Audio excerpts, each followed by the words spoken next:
Okay, let's have a chat about the FIFA World Cup, which is in full flight at the moment.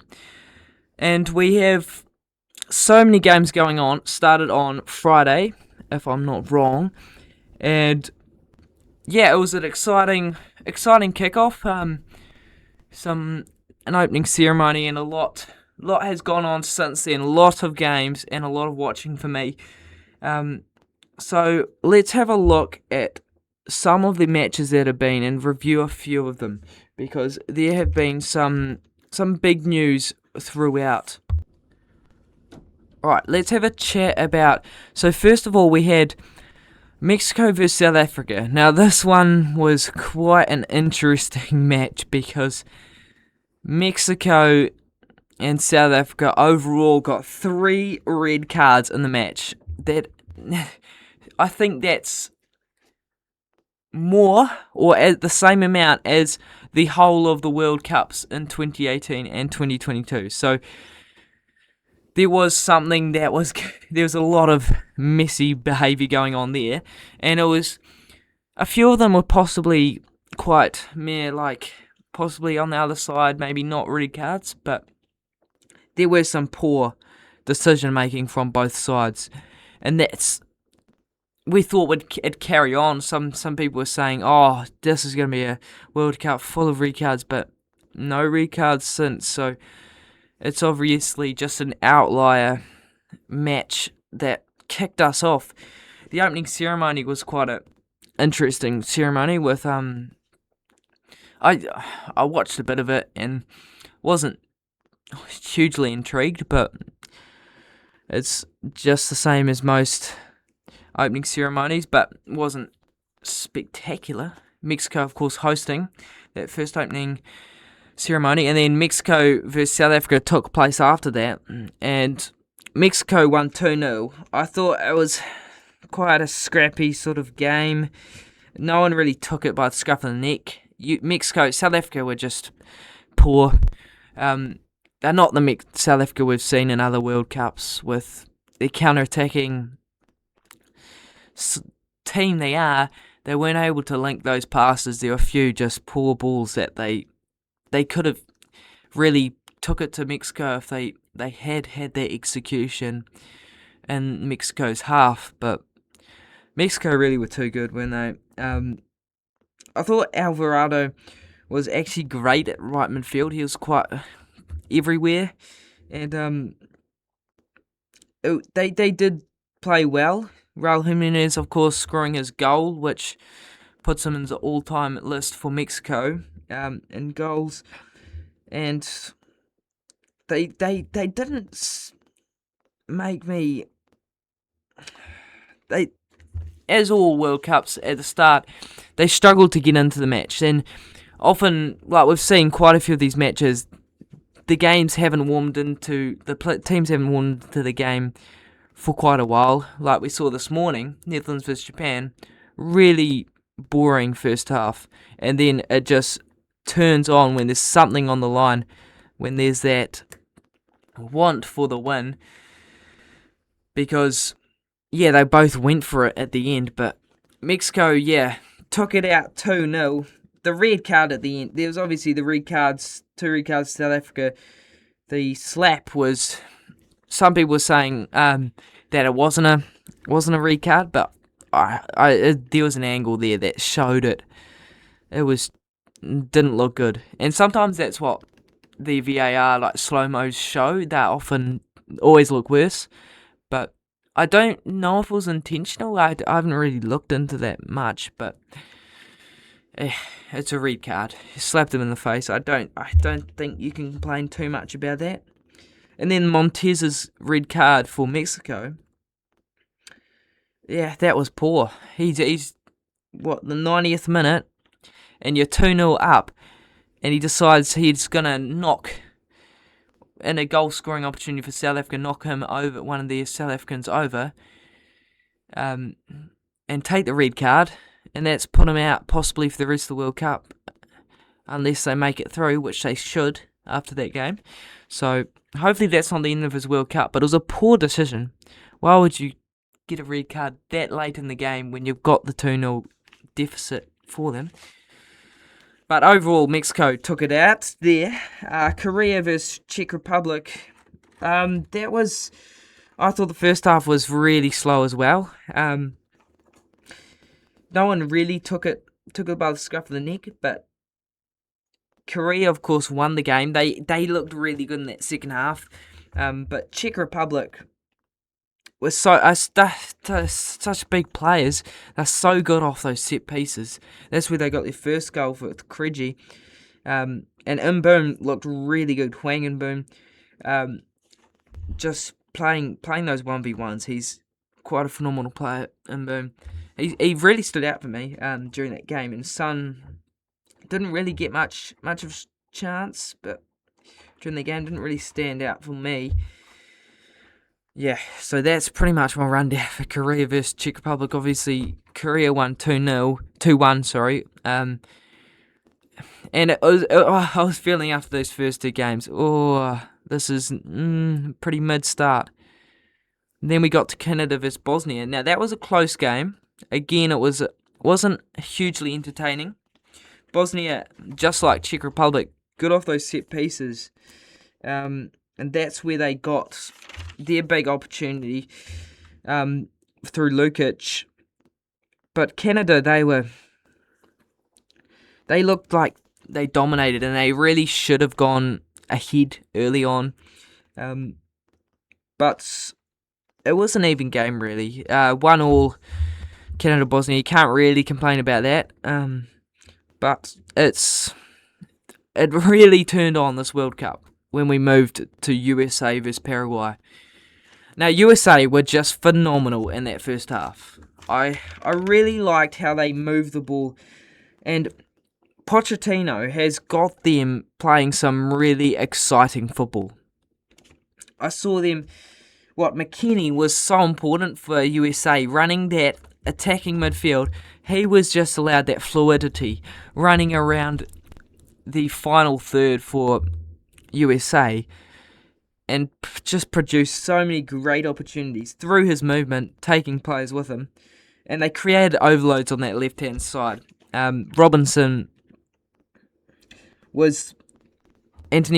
was important for them as well, making those long runs because they were angled well left, so they'd rotated, so they were much higher on the left side, and Robinson was moving really high at left back, and Pulisic, overlapping Pulisic, so Pulisic had room, and so often they were able to just put those balls into the box, and Balogun is quite phenomenal finishing. He's in some quite good form. So it's great to see him get some goals in the bank. Paraguay, though, their defence is their primary asset. And they were split to pieces against USA. Not a great sign when we look at what happened in the other match between Australia and Turkey. Because they are going to struggle in this pool if they don't pull it together. Their main sort of players, Enciso and Almiron, weren't utilised enough, I don't think. And because their defence just couldn't get it out of there, and USA attacked that first half and produced some great entertainment. Well, then in Group B, Qatar played Switzerland. 1-1 between that. Now, Switzerland looked like they were in the hot seat. They probably should have scored more. That's where they lacked in that final third. And Bolo obviously scored the penalty, but I think he should have got a few more. I think I gave him man of the match, but they weren't able to produce the big opportunities that they usually do. And that's where they found... They felt really in the hot seat. And then suddenly, in the 95th minute, Qatar scored a goal. Cookie, his header after a fantastic ball from Ahmed. That cross into the box was phenomenal. And it was pretty much one of the only chances of the game. Possibly the only chance of the game. And they just nailed it. So Qatar get props for that. But Switzerland, just disappointing for them. Not a great start. But they'll have to move on, shift forward, because they need to. if they want to go far. Brazil vs Morocco, this was going to be the statement game of the weekend. I don't think it was even the best game, which is surprising seeing that these are two top quality sides. I thought the first half started with fire. What a goal, Saibari. That 20th minute. How good was that chip over the top of the keeper? He is phenomenal, that Saibari. And he's not usually striker either, he's usually attacking mid. And we saw that during the game. He dropped deep and played around, helped with producing the opportunities. But the ball through the centre cut through Gabriel. And Brazil didn't look that solid in defence, which we thought they would. And that's where the opportunity came. Vinny Jr., we thought he'd produce some magic when he got onto the ball. It's inevitable, really, when he got onto that ball. He moved and scored in the right corner. Just what a goal. And it brought them right into the match. And I thought that would light up the match, bring the match to, this would be a high-scoring encounter. But really nothing else happened after that. I thought Abu Adi was quite awesome at producing defensive moves for Morocco, just in that defensive midfield. He's only 18 years of age, by the way. So this guy is someone to look out for in the future. And they just... Brahim Diaz looked good, attacking with speed, and Cunha was great. But I think they just couldn't produce much at the end. And it prompts to the defence of both sides, because they did hold out, and Hakimi kept Vinny Jr. relatively quiet towards the end of the game. Plus some good goalkeeping as well. So it's showing how close these games are going to be. For Morocco, these two sides don't look just what we thought they'd be. Morocco definitely, I think that was quite a statement win.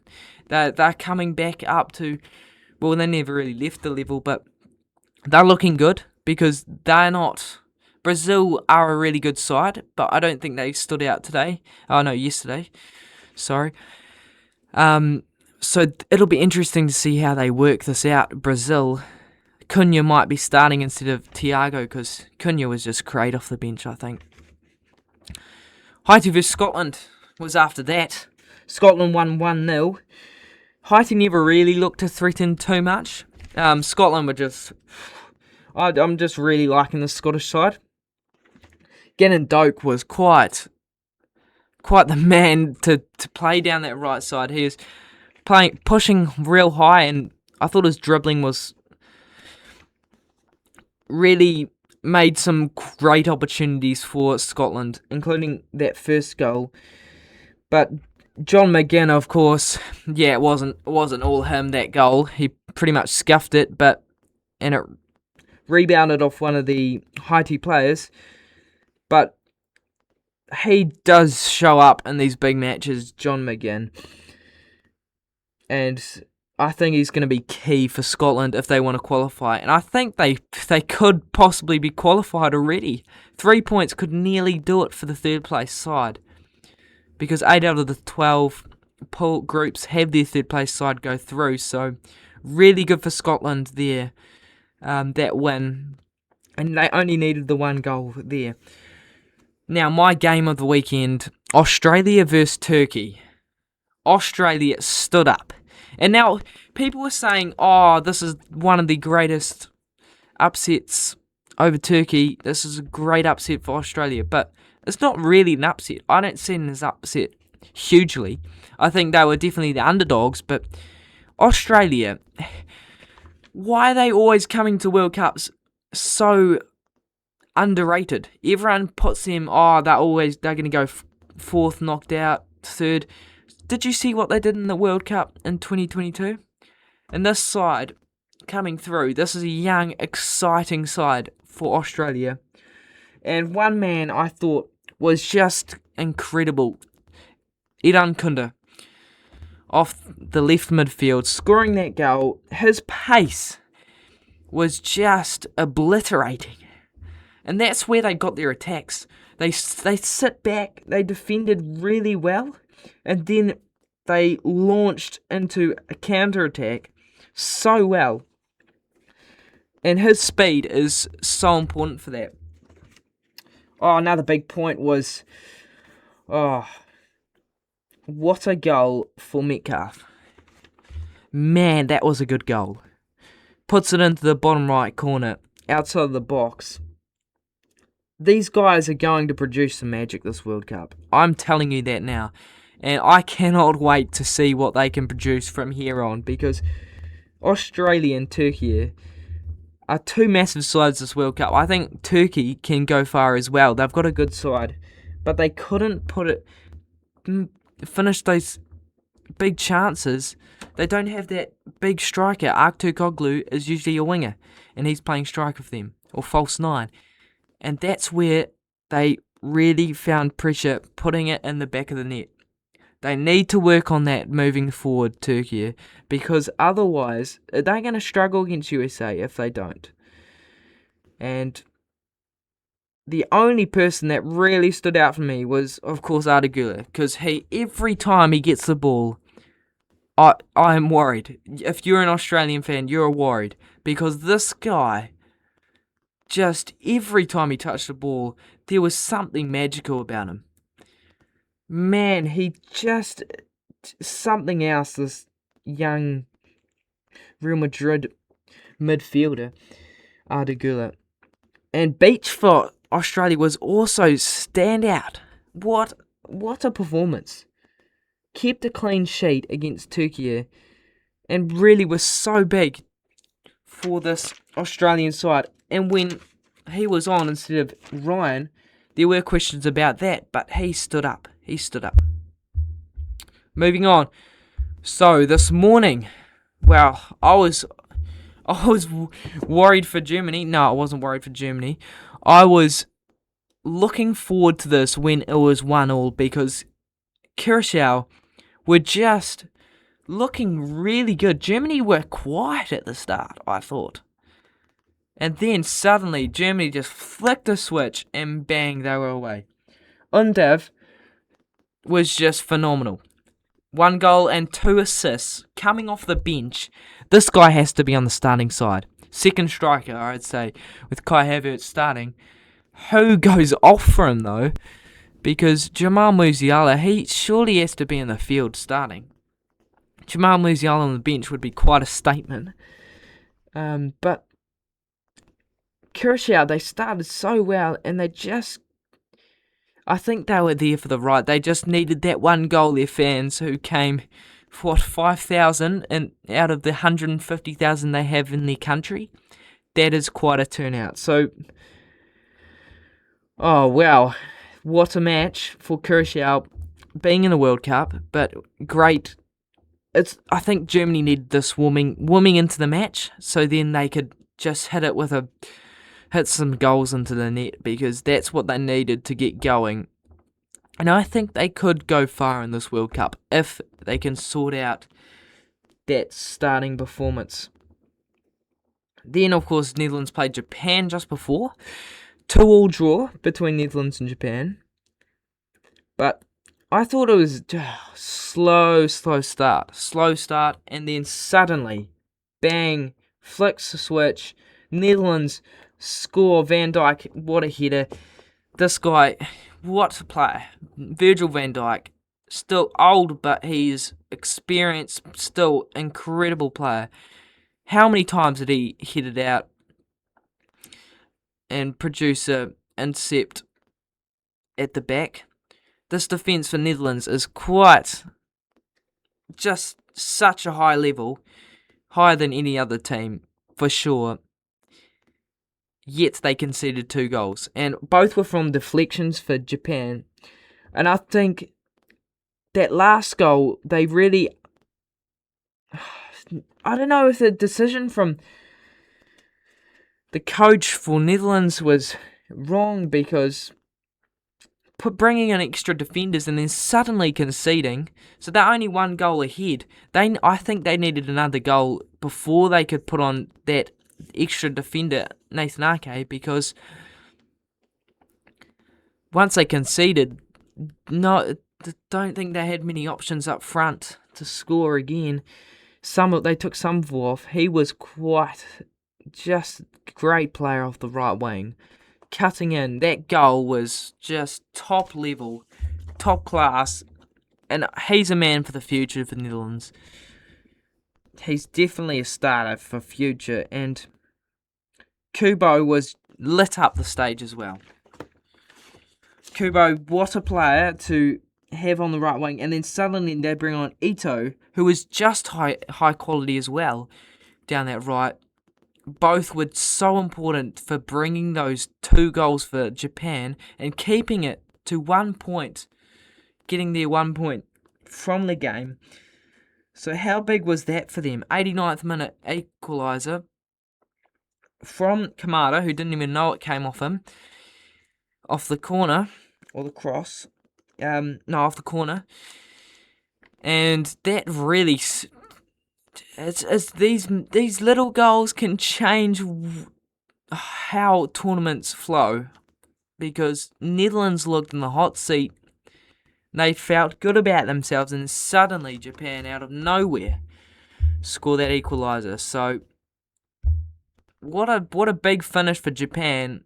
They are right in this World Cup now. Okay, let's move on, and we'll check over the tables now for these World Cup tournament groups. Okay, so in Group A, we have Mexico first with that win over South Africa, and South Korea second with 3 points, both on 3 points. And Czech Republic and South Africa needing something extra to push them through, because they are going to need to put on something to bring them back, revitalise their World Cups, because that was possibly not where they wanted to kick it off like. That didn't really surprise me. I thought those two teams deserved to get those 3 points. So looking forward, they will be looking good to qualify now. Group B, 2 draws.